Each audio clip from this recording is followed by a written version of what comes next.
বললি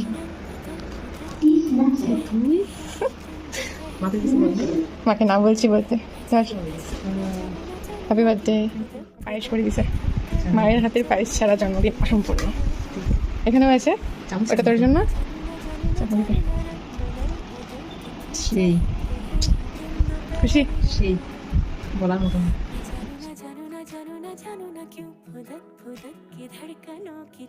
To you, happy birthday to you, happy birthday, happy birthday, happy birthday to you. হ্যাঁ ঠিকই দেখলি, এটা হলো আমার সেই জন্মাবার দিনের সেলিব্রেশন, মানে আমার জন্মদিনের সেলিব্রেট চলছে আর কি। এই দিনটাতে আরও বেশি করে মনে হয় যে আমিও কারোর মেয়ে।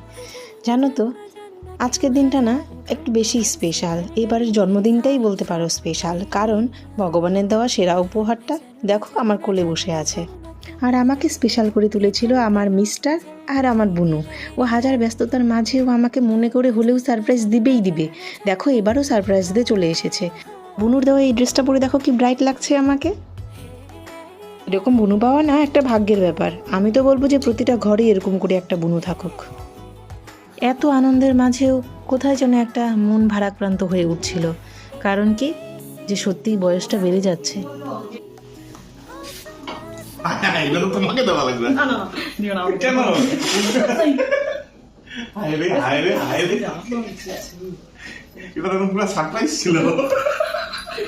মা বাবাকে খুব মিস করছিলাম, যদিও মা মনে করে আমার জন্য পায়েস বানিয়ে পাঠিয়ে দিয়েছিল। তো চলো আজ এতটুকুই।